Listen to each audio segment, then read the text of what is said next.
15,000 से ज़्यादा फौजी मरे हैं। कश्मीर के अंदर 17,000 से ज़्यादा फौजी मरे हैं। 8,000 फौजी मरे सिर्फ इंडिया के 3 लड़ाइयों में। हम उससे ज़्यादा फौजी मरवा चुके हैं इंटरनल वॉर्स में।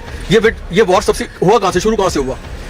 क्यों कांग्रेस को उठा लीजिए आप। इंडिया में जितने आप ये सुनिए, मेरे इतना समय नहीं है। आप ये मानते हैं कि नहीं कि हिंदुस्तान में आज हम जहाँ तक पहुँचे हैं, जो कुछ भी अच्छा हुआ है वो मोदी जी के राज में हुआ है, जो कुछ भी बुरा हुआ वो नेहरू, इंदिरा, उसके पीछे की सरकारें उसके लिए जिम्मेदार है। आप ये मानते हैं कि गुड क्वेश्चन था, मैं नहीं मानता। जय श्री राम। बस सारे प्राइम मिनिस्टर का कंट्रीब्यूशन है, कुछ का ज्यादा है कुछ का कम है।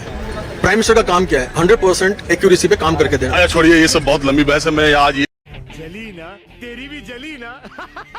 ये जानने के लिए आया हूँ, कल बजट आना है, इस बजट से आपको क्या उम्मीद है? कि मैं तो ये चाहूंगा कि जिस दौर से और जिस स्पीड से इंफ्रास्ट्रक्चर में इन्वेस्टमेंट हो रही है उसको और डबल किया जाए। ये क्या हो गया? उसका एक रीजन है कि 100 रुपए जब इंफ्रास्ट्रक्चर में लगता है तो 3.7 टाइम्स का रिटर्न है।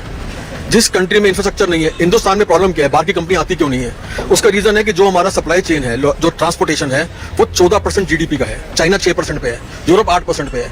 कोई भी आदमी 8%। अरे सर, मैं ये कह रहा हूँ कि एक अरे आप इतनी तकनीकी चीजें देखिए, संवाद दो तरफा होता है। मैंने कहा कि इकोनॉमी में मेरी फीस माफ है। मैं इस देश के आम आदमी या आम जनता की तरह सोचता हूँ। मैं आपसे जानना चाहता हूँ कि इस बजट से आप महंगाई, बेरोजगारी, किसानों के या अपने खुद की निजी जिंदगी और आपके घर के बजट के हिसाब से कुछ सोच रहे हैं, या इंफ्रास्ट्रक्चर 3.7 14% पीछे उसी तरह जैसा चिदम्बरम और निर्मला सीतारमण आंकड़े देते रहे पिछले 20 साल तो से? मैं तो ये कोशिश करता हूँ कि हर आदमी थोड़ा सा एजुकेट हो जाए, ये कोशिश कर रहा हूँ सिर्फ। मेरा ये मानना है कि गरीबी को हटाने का सिर्फ एक ही तरीका है, वो है इंफ्रास्ट्रक्चर और जॉब्स आएंगे इंफ्रास्ट्रक्चर से। और कोई पिछले 10 साल में जॉब्स आई हैं? आई है, बथेरी आई है। प्रॉब्लम क्या है कि हम पूरे हिंदुस्तान में आई है।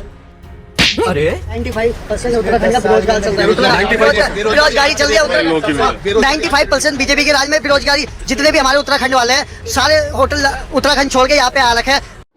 लेकिन ये साला कर क्या रहा है यहाँ पे? मैं उनके लिए आवाज उठा